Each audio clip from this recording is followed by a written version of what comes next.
ಈ ಹುಡುಗನಿಗೆ ಯಾವಾಗ ಸೂರಜ್ ರೇವಣ್ಣ ಪರಿಚಯ ಆಗ್ತಾರೆ ಅಂತ. ಸೂರಜ್ ರೇವಣ್ಣ ಯಾವಾಗ ಪರಿಚಯ ಆಗ್ತಾರೆ ಅಂದರೆ, ಇವರು ನಾಟ್ ಓನ್ಲಿ ಕಾರ್ಯಕರ್ತ, ಈ ಹುಡುಗ ವೀರಶೈವ ಸಮಾಜದ ಹುಡುಗ, ಅವರ ಒಂದು ಸಮಾಜದ ಜಾತ್ಯತೀತ ಜನತಾದಳದ ಸಮಾಜದ ಉಪಾಧ್ಯಕ್ಷನು ಅಲ್ಲಿ ಏನೋ ಜಿಲ್ಲೆಗೆ ಆಗಿರ್ತಾನೆ.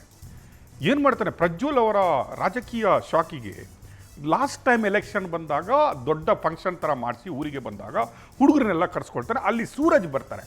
ಸೂರಜ್ ಬಂದಾಗ ಈ ಹುಡುಗನ ನೋಡ್ಬಿಟ್ಟು ಆ್ಯಕ್ಟಿವ್ ಇದ್ದಾನೆ, ಜನ ಸೇರಿಸಿದ್ದಾನೆ, ಈ ಹುಡುಗರಿಗೆ ಫೋಟೋ ತಗೊಳ್ಳೋದು, ಮಾಲೆ ಹಾಕೋದು ಎಲ್ಲ ಹುಚ್ಚಿರುತ್ತಲ್ಲ, ಸೋಷಿಯಲ್ ಮೀಡಿಯಾದಲ್ಲಿ ಹಾಕೋದು. ಈ ಹುಡುಗರನ್ನು ಗಮನಿಸ್ತಾನೆ. ಭಾರಿ ಒಳ್ಳೆ ಕೆಲಸ ಮಾಡಿದ್ಯಾ, ನಿನ್ನಂಥ ಹುಡುಗರು ನೋಡಿಲ್ಲ, ವೆರಿ ಸ್ಮಾರ್ಟ್ ಯು ಆರ್, ನೀನು ತಗೋ, ನನ್ನ ನಂಬರ್ ತಗೋ, ಫಸ್ಟ್ ನಿನ್ನ ನಂಬರ್ ನನ್ಗೆ ಕೊಡು. He takes the number there.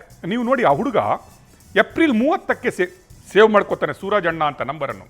ನೀವು ಮೇಲೆ ನೋಡಿದರೆ ಏಪ್ರಿಲ್ 30ನೇ ತಾರೀಕಿಗೆ, ಅಂದರೆ ಏಪ್ರಿಲ್ 26ಕ್ಕೆ ನಿಮಗೆ ಗೊತ್ತಿದೆ ಎಲೆಕ್ಷನ್ ಆಗುತ್ತೆ, ಅದಕ್ಕಿಂತ ಮುಂಚೆ ನಂಬರ್ ಕೊಟ್ಟಿದ್ರು, ಹುಡುಗ ಸೇವ್ ಮಾಡ್ಕೊಳ್ತಾನೆ ಏಪ್ರಿಲ್ 30ಕ್ಕೆ. ಫಸ್ಟ್ ಮೆಸೇಜ್ ಇಲ್ಲಿ ಬರೋದೇ ಸೂರಜ್ ಕಡೆಯಿಂದ. ಲಾಸ್ಟ್ ಫ್ರೈಡೇ ಮೆಸೇಜ್ ಬರುತ್ತೆ, ಗುಡ್ ಮಾರ್ನಿಂಗ್ ಕಣೋ ಅಂತ. ಹೌ ಸರ್ಪ್ರೈಸ್ ಇಟ್ ಈಸ್, ನೀವು ಎಣಿಸ್ಕೊಳ್ಳಿ ಎಷ್ಟು ಸರ್ಪ್ರೈಸ್. ಒಂದು MLC, ದೇವೇಗೌಡರ ಸುಪುತ್ರ, ಒಂದು MLC, ಜಾತ್ಯತೀತ ಜನತಾದಳದ MLC, ತಾತ ಚಿಕ್ಕಪ್ಪ ಎಲ್ಲ ಮೋದಿ ಒಟ್ಟಿಗೆ ಅಮಿತ್ ಶಾ ಒಟ್ಟಿಗೆ ಕೂತ್ಕೊಳ್ತಾರೆ, ಹೇಳ್ತಾರೆ, ಅಪ್ಪ ಡೋಂಟ್ ಕೇರ್, ಅಮ್ಮ ಇಟ್ಸ್ ಓಕೆ, ತಮ್ಮ ಅಲ್ಲಿದ್ದಾನೆ, ಏನು ಆಗಲ್ಲ ಅಂತ ಗೊತ್ತಿದೆ, ಬರ್ತೀನಿ ಇನ್ನು ಸ್ವಲ್ಪ ಸಮಯದಲ್ಲಿ, ಏನಾಗಲ್ಲ, ಬಂದ್ಬಿಟ್ಟು ಇನ್ನೂ ಸ್ವಲ್ಪ ಹಾಳು ಮಾಡಿಬಿಡುವ, ಇನ್ನು ಯಾರು ಕಂಪ್ಲೇಂಟ್ ಕೊಡಲ್ಲ, ಇಷ್ಟು ಕಂಪ್ಲೇಂಟ್ ಕೊಟ್ಟರೆ ನಮ್ದು ಏನು ಕಿತ್ತಾಕ್ಲಿಕ್ಕಾಗಿಲ್ಲ, ಇನ್ನೇನು ಮಾಡ್ತಾರೆ ಅಂತ. ಅಷ್ಟೊತ್ತಿಗೆ ನೋಡಿ ಈ ಹುಡುಗನ ಕರ್ಸ್ಕೊತಾನೆ. ವಾಟ್ ಈಸ್ ಯುವರ್ ಕ್ವಾಲಿಫಿಕೇಷನ್, ಏನು ನಿನ್ನ ಲೈಫ್ ಸೆಟ್ಲ್ ಮಾಡ್ತೀನಿ ನೋಡಿ. ಕಳ್ತನದ ಪರಮಾವಧಿ ನೋಡಿ, immediately delete for every one. ಕುಂಬಳಕಾಯಿ ಕಡ್ಲ ಹೆಗಲ್ಮುಟ್ಟು ನೋಡ್ದ ಹಂಗೆ, delete every one, delete message ಕಳಿಸೋದು. ರೀಡ್ ಆದ ಕೂಡಲೇ ಈ ಹುಡುಗ ಯಾವುದು ಡಿಲೀಟ್ ಮಾಡಲ್ಲ, ತಾನು ಕಳಿಸಿದ್ದು. ಅಣ್ಣ BCom ಓದಿದ್ದೀನಿ, ಬಾ ಲೈಫ್ ಸೆಟ್ಲ್ ಮಾಡ್ತೀನಿ, ಯಾವಾಗ ಬರ್ತೀಯಾ, ಶನಿವಾರ ಬಂದ್ಬಿಡು. ಈ ಹುಡುಗನ ಕೇಳ್ತಾರವ್ರು, ಶನಿವಾರ ಬಂದ್ಬಿಡು, 5 ಗಂಟೆಗೆ ನಮ್ಮ ಇದರಲ್ಲಿ ಬಂದ್ಬಿಡು. ಈ ಹುಡುಗ ಶನಿವಾರ, ಅಣ್ಣ ಮನೆ ಹತ್ರ ಬರಲ್ಲ, ಕಾಲ್ ಮಾಡ್ತಾನೆ ವಾಪಸ್, ಇಲ್ಲ ನಾನು ಬೆಂಗಳೂರಿಂದ ಬರ್ತಾ ಇದ್ದೀನಿ, ನಾನು ಇವತ್ತು ಇಲ್ಲ, ಲೇಟ್ ಆಗುತ್ತೆ, ನೀನು ಒಂದು ಕೆಲಸ ಮಾಡು, ಸಂಡೇ ಬಂದ್ಬಿಡು, ನಾಳೆ ಬಾ, ಅದೂ ಇದೆ. ಇಲ್ಲ ನಾನು ಇವತ್ತು ಬೆಂಗಳೂರಲ್ಲಿ, ಕಾಲ್ ಮಾಡಿ ಹೇಳ್ತಾನೆ, ಗುಡ್ ನೈಟ್ ಕಾಣೋ, ಗುಡ್ ಮಾರ್ನಿಂಗ್ ಕಾಣೋ. ಅದು ಏನು, ಆ ಹುಡುಗನಿಗೆ ಎಷ್ಟು ಇರಬೇಕು ನೋಡಿ. ಒಂದು MLC ದೇವೇಗೌಡರ ಮೊಮ್ಮಗ ಬೆಳಿಗ್ಗೆ 6 ಗಂಟೆಗೆ ಎದ್ದು ಫಸ್ಟ್ ಮೆಸೇಜ್ ಬರುದೇ ದೇವೇಗೌಡರ ಮೊಮ್ಮಗನಿಂದ. ಹೌದು, ಅಲ್ಲಲ್ಲ, ಬೆಳಿಗ್ಗೆನು ಸಂಜೆನು. ಬೆಳಿಗ್ಗೆ ಗುಡ್ ಮಾರ್ನಿಂಗ್ ಕಾಣೋ, ಲವ್, ನೈಟ್ ಮಲಗುವ ಮೊದಲು ಗುಡ್ ನೈಟ್ ಕಾಣೋ, ಲವ್, ಕರ್ಸೋಳಗರು ಅಲ್ಲ, ಕರ್ಸಿದ ನಂತರ ಇದೆ, ನಾನು ನಿಮ್ಗೆ ತೋರಿಸ್ತೀನಿ. ಗುಡ್ ನೈಟ್, ಏನಾಗಲ್ಲ ಕಣೋ, ಟೆನ್ಷನ್ ತಗೊಂಬೇಡ ಕಣೋ ಅಂತ ಬರ್ದಿದ್ದು ಇದೆ. ಇದೆಲ್ಲ ಆಗುತ್ತೆ ಕಣೋ, ನಾರ್ಮಲು, ನೀನು ಎಂಜಾಯ್ ಮಾಡು ನನ್ನೊಟ್ಟಿಗೆ, ಇದೆಲ್ಲ ಇದ್ರೆ ಎಂಜಾಯ್ ಮಾಡು, ಇಲ್ಲ ಅಂದರೆ ಮತ್ತೆ ಉಳಿದಿದ್ದು ನಮ್ಮ ರೂಪ, ನಮ್ಮ ಫ್ಯಾಮಿಲಿಯ ರೂಪ, ಇನ್ನು ಉಳಿದಿದ್ದು ಇದೆ. ಕರ್ಸ್ಕೋತಾರೆ. ನೀವು ನೋಡಿ, ಆ ಹುಡುಗರಿಗೆ ಹೇಳ್ತಾರೆ, ಮನೆ ಬಂದಿದ್ದೀನಿ, ಬಾ ಬಂದುಬಿಡು ಅಂತ ಹೇಳ್ತಾರೆ. ಶನಿವಾರ ಹೋಗಲ್ಲ, ಸಂಡೇ ಹೋಗ್ತಾರೆ. ಸಂಡೇ ಇವನು ಕೇಳ್ತಾನೆ, ಅಣ್ಣ ಹೊರಡ್ಲಣ್ಣ, ಬಂದುಬಿಡು, ಕರೆಕ್ಟಾಗಿ 6 ಗಂಟೆಗೆ ನಮ್ಮ ಮನೆ ಹತ್ರ ಇರಬೇಕು ನೀನು. 6 ಗಂಟೆ ಹುಡುಗ ಹೋಗ್ತಾನೆ. ಹೋದರೆ ಅಲ್ಲೊಬ್ಬ ಪೊಲೀಸ್ ಇರ್ತಾರೆ. ಪೊಲೀಸ್ ಹೇಳ್ತಾರೆ, ಇಲ್ಲ ಒಳಗಡೆ ಒಬ್ಬರೇ ಇದ್ದಾರೆ, ಯಾರನ್ನೂ ಬಿಡಲ್ಲ. ಇದು ನಾನು ಸ್ಪೆಷಲ್ ಇನ್ವಿಟೇಷನಿಂದ ಬಂದಿದ್ದು ಪೊಲೀಸ್ ಮಾಮ, ನಾನು ಸ್ಪೆಷಲ್ ಇನ್ವಿಟೇಷನಿಂದ ಇಲ್ಲಿ ಬಂದಿರೋದು, ನೀವು ನನ್ನನ್ನು ಬಿಡಲ್ಲ ಅಂದರೆ ಅಣ್ಣನ ನೋಡಲಿಕ್ಕೆ ಅಂತ ಹೇಳಿದಾಗ ಪೊಲೀಸ್ ಮಾಮ ಫೋನ್ ಮಾಡ್ತಾರೆ ಒಳಗಡೆ. ಕಾಯ್ಲಿಕ್ಕೆ ಯಾರು ಹೇಳಿ, ನಾನು ನಿಮಗೆ ಅದಕ್ಕೆ ಹೇಳಿದ್ದು. ಈ ರೇಪುಗಳನ್ನು ಕಾಯ್ಲಿಕ್ಕೆ, ರೇಪುಗಳನ್ನು ಕರ್ಕೊಂಡು ಬರಲಿಕ್ಕೆ, ಕಿಡ್ನ್ಯಾಪ್ ಮಾಡ್ಕೊಂಡು ಕರ್ಕೊಂಬರ್ಲಿಕ್ಕೆ ಯೂಸ್ ಮಾಡೋದು ಯಾರನ್ನು ಹೇಳಿ, ಪೊಲೀಸರನ್ನು. ಪೊಲೀಸ್ ಮಾಮ ಫೋನ್ ಮಾಡ್ತಾರೆ ಒಳಗಡೆ. ಅಷ್ಟೊತ್ತಿಗೆ ಇವನು ಮೆಸೇಜ್ ಮಾಡ್ತಾನೆ, ಅಣ್ಣ ನೀನು ಸ್ಪೆಷಲ್ ಇನ್ವಿಟೇಷನಲ್ಲಿ ಬಂದಿದ್ದೀನಿ. ಈ ಹುಡುಗನಿಗೆ ಏನು ಗೊತ್ತು ಏನಕ್ಕೆ ಸ್ಪೆಷಲ್ ಇನ್ವಿಟೇಷನ್ ಅಂತ, ಬಂದಿದ್ದೀನಿ, ಹೊರಗಡೆ ಕಾಯ್ತವನಣ್ಣ, ಪೊಲೀಸ್ ಮಾಮ ಬಿಡ್ತಾ ಇಲ್ಲ ಒಳಗಡೆ.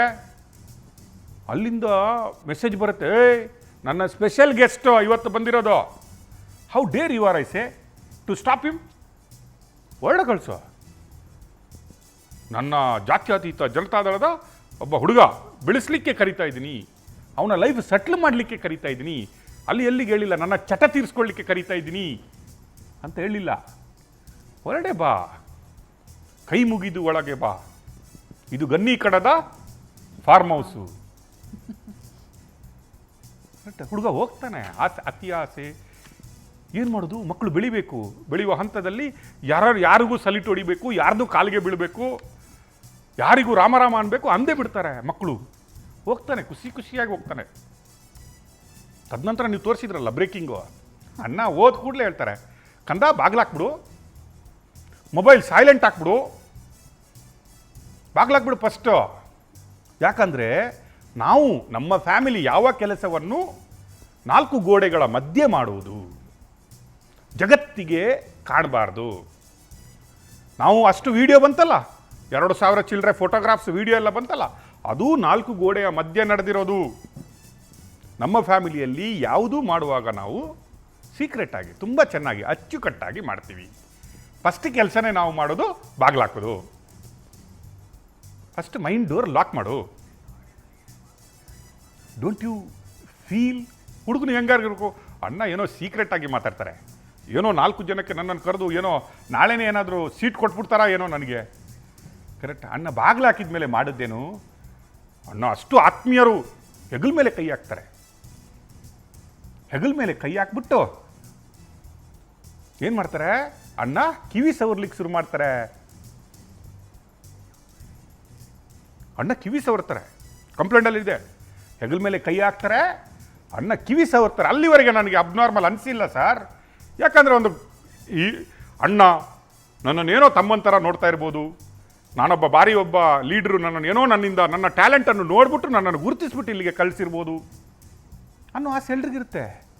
ಅಣ್ಣ ಹೆಗಲ ಮೇಲೆ ಕೈ ಹಾಕ್ತಾರೆ, ಕಿವಿ ಸವರ್ತಾರೆ. ಅಲ್ಲಿವರೆಗೆ ತಮ್ಮನಿಗೂ ಕಾರ್ಯಕರ್ತನಿಗೂ ಅರ್ಥನೇ ಆಗಿಲ್ಲ. ಲಾಸ್ಟಿಗೆ ಏನು ಮಾಡ್ತಾರೆ, ಅಣ್ಣ ತನ್ನ ಆಟ ಚಟ ಶುರು ಮಾಡ್ತಾರೆ.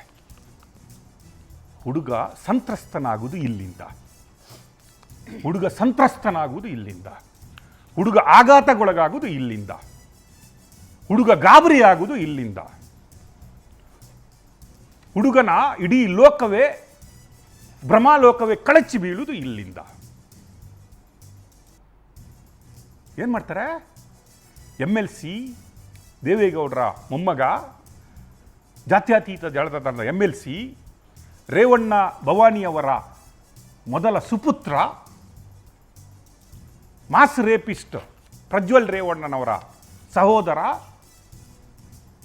ಜಾತ್ಯತೀತ ಜನತಾದಳದ ರಾಜ್ಯಾಧ್ಯಕ್ಷರಾದ ಕುಮಾರಸ್ವಾಮಿಯವರ ಅಣ್ಣನ ಮಗ, ಹುಡುಗನಿಗೆ ಲಿಪ್ಸ್ ಕಿಸ್ ಕೊಡಲಿಕ್ಕೆ ಶುರು ಮಾಡ್ತಾನೆ.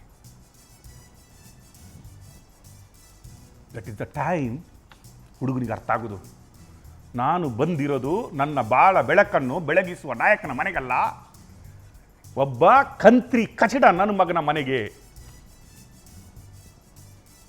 ಅಂತ ಗೊತ್ತಾಗೋದು ಆವಾಗ. Don't you feel it's too personal? ಯಾರಿಗಾದ್ರೂ ಅನಿಸುತ್ತಾ ನಾವು ಬೈತಾ ಇರೋದು ಟೂ ಪರ್ಸ್ನಲ್ ಅಂತ ಅನಿಸುತ್ತಾ? ಯಾವ ರೀತಿ ಹೇಳಬೇಕು, ಹೊಗಳ್ಬೇಕಾ? ಅಲ್ಲ, ಡಿಕ್ಷನರಿಯಲ್ಲಿ ಒಳ್ಳೆ ಪದಗಳು ಯಾವುದಿದೆ ಅಂತ ಹುಡುಕಿ ಹುಡುಕಿ ಹುಡುಕಿ, ಇದು ದೇವೇಗೌಡರ ಫ್ಯಾಮಿಲಿ, ಕುಮಾರಣ್ಣನ ಫ್ಯಾಮಿಲಿ ಅಂತ ಒಳ್ಳೆ ಪದಗಳು ಯಾವುದಿದೆ ಅಂತ ಹುಡುಕಿ ಹುಡುಕಿ ಬರೆದುಕೊಂಡು ಬಂದು ಲೈನಲ್ಲಿ ಓದಿ ಹೇಳಬೇಕಾ? ಶ್ರೀಯುತರು ಆದ, ಹಿರಿಯರು ಆದ, ಮಾನ್ಯರು, ಪೂಜ್ಯರು, ದೈವಾಂಶ ಸಂಭೂತರು ಅಂತ ಹೇಳ್ಬೇಕಾ? ಯಾವ ರೀತಿ ಹೇಳ್ಬೇಕು ಹೇಳಿ? ಕೆಲವ್ರಂಗೆ ಟೂ ಪರ್ಸ್ನಲ್ ಕಾಣುತ್ತೆ ಸರ್ ಅಂತ. ಯಾವ ರೀತಿ ಕಾಣಬೇಕು? I don't understand. ಆ ಹುಡುಗನಿಗೆ ಹೆಂಗಾಗಿರ್ಬೋದು? ಟೂ ಪರ್ಸ್ನಲ್ ಅಂತ ಹಂಗಿರ್ಬೋದಾ, ಅಥವಾ ಜಗತ್ತೇ ಕಳ್ಕೊಂಡಂಗಾಗಿರ್ಬೋದಾ? ಆಗಲೂ ಹುಡುಗ ಹೇಳ್ತಾನೆ, ಅಣ್ಣ ನಾನು ನಿಮ್ಮ ಲೀಡ್ರ್ ಅಂತ ಅನ್ಸ್ಕೊಂಡಿದ್ದೀವಿ, ನನ್ನ ಭಾಳ ಬೆಳಕನ್ನು ಬೆಳಗಿಸುವ ದೇವರು ಅಂತಂದು ಬಂದಿದ್ದೀನಿ, ದಯವಿಟ್ಟು ಖಾಲಿ ಬೀಳ್ತೀನಿ, ಬಿಟ್ಬಿಡಿ ನಾನು, ಇದು ಸರಿಯಲ್ಲ ಅಣ್ಣ ಅಂತ ಹೇಳ್ದಂಗೆ ಏನು ಹೇಳ್ತಾರೆ ಸಾಹೇಬ್ರು? ಏಯ್, ನೀನಿರೋದು ನನ್ನ ಮನೆಯಲ್ಲಿ ಒಬ್ಬನೇ, ಲಾಕ್ ಈಸ್ ಆಲ್ರೆಡಿ ಲಾಕ್ಡ್, ನಿನ್ನ ಕೈಯಲ್ಲೇ ಹಾಕ್ಸಿದ್ದೀನಿ, ಈಗ you are under my lock. ಇಲ್ಲೇನಾದರೂ ನಡೆದಿಲ್ಲ, ಈ ಕಂಪ್ಲೇಂಟಲ್ಲಿದೆ, ಇಲ್ಲಿ ಏನಾದರೂ ನನಗೆ ನೀನು ಕೇಳಿದ ಸುಖ ಕೊಟ್ಟಿಲ್ಲ ಅಂದರೆ ಇಲ್ಲಿ ನಿನ್ನನ್ನು ಸಾಯಿಸಿ ನಾನು ಸತ್ತೋಗ್ತೀನಿ, ಆತ್ಮಹತ್ಯೆ ಮಾಡ್ಕೊಳ್ತೀನಿ. ನನಗೆ ಹೆಂಗಸ್ರಂದ್ರೆ ಇಷ್ಟ ಇಲ್ಲ, ನನಗೆ ಗಂಡಸರ ಸುಖ ಬೇಕು, ನೀನೇ ಬೇಕು, ನಿನ್ನನ್ನು ಲೈಫ್ ಲಾಂಗ್ ಇಟ್ಕೋತೀನಿ. Don't you feel shame? Is it too personal? Is it too personal? ನನ್ಗನ್ಸಲ್ಲಪ್ಪ. ಆಡಿಯೋಗಳು ಇದೆ ಸರ್, ಬರೀ ಅಲ್ಲಲ್ಲ. ವಾಟ್ಸಪ್ ಚಾಟ್ ಅಲ್ಲ, ಅಲ್ಲಲ್ಲ ಎಲ್ಲ ತೋರಿಸುವ ಜನತೆಗೆ. ಐ ಟೋಲ್ಡ್ ಯು 24 ಗಂಟೆ ವೆರಿಫಿಕೇಶನ್ ಮಾಡಿ, ಸಾಕ್ಷ್ಯಾಧಾರಗಳನ್ನು ವೆರಿಫೈ ಮಾಡಿ, ಬಿಹೇವಿಯರಲ್ ಸ್ಟಡಿನೂ ಮಾಡಿ. ಹೌದು, ಸೂರಜ್ ರೇವಣ್ಣನವರಿಗೆ ಮದುವೆ ಆಗಿತ್ತು, ಅಲ್ಲಿನೂ ಇದೇ ಥರದ ಕಂಪ್ಲೇಂಟ್ ಆಗಿಬಿಟ್ಟು ಡೈವರ್ಸ್ನೂ ಆಗಿತ್ತು. ತದನಂತರವೂ ಇಂಥದೇ ಕೆಲವು ಊಹಾಪೋಹಗಳು ಹಾಸನದಲ್ಲಿ ನಡೆದಿದ್ದವು ಅನ್ನುವ ಬಿಹೇವಿಯರಲ್ ಸ್ಟಡಿನೂ ಮಾಡಿದ್ದೀವಿ ನಾವು. Yes, we done it. Investigation journalism ಅಂದರೆ ಯಾವನೊಬ್ಬ ತಗೊಂಡ್ಬಂದು ಕೊಡ್ತಾನೆ, ಅದನ್ನು ಹಾಕ್ಬಿಟ್ಟು ಇನ್ನೊಬ್ಬನ ಮಾನ ಹರಾಜು ಮಾಡೋದಲ್ಲ. It's not real journalism also. We don't treat that as a news. ಅದು ಮನೆ ಹಾಳು ನನ್ನ ಮಗನ ಕೆಲಸ ಅಂತ ಹೇಳ್ತೀನಿ ನಾನು. We verify, we conclude, then only we go for news.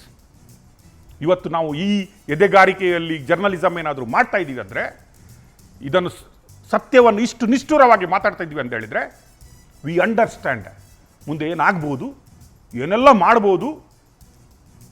ಅದಕ್ಕೆ ನಾವು ಎಷ್ಟು ರೀತಿಯ ಪ್ರಿಪ್ರೇಷನ್ಗಳನ್ನು ಮಾಡ್ಕೊಂಡು ಇಲ್ಲಿ ಕೂತ್ಕೋಬೇಕನ್ನುವ ಜವಾಬ್ದಾರಿ, ಸ್ವಲ್ಪ ಕಾಮನ್ ಸೆನ್ಸ್ ನಮಗಿದೆ. ಆ ಹುಡುಗನಿಗೆ ಹೆಂಗಾಗಿರ್ಬೋದು? ಇವರಿಗೆ 4 ಬೈದ್ರೇ ಪರ್ಸನಲ್ ಅಂತ ಕಂಡಿದ್ರೆ, ತಾನು ಇಷ್ಟು ವರ್ಷ ಬೆಳೆಸ್ಕೊಂಡು ಬಂದ ಜೀವನವನ್ನು ಒಬ್ಬ 2 ನಿಮಿಷಕ್ಕೆ ಕರೆದು ಬೋಲ್ಟ್ ಹಾಕ್ಬಿಟ್ಟು ಬೀದಿಗೆ ತರುವ ಲೆವೆಲ್ಗೆ ಬರ್ತಾನಂತ ಹೇಳಿದರೆ, ಅದು ಪರ್ಸನಲ್ ಅಂತ ಅನಿಸ್ಲಿಕ್ಕಿಲ್ವಾ?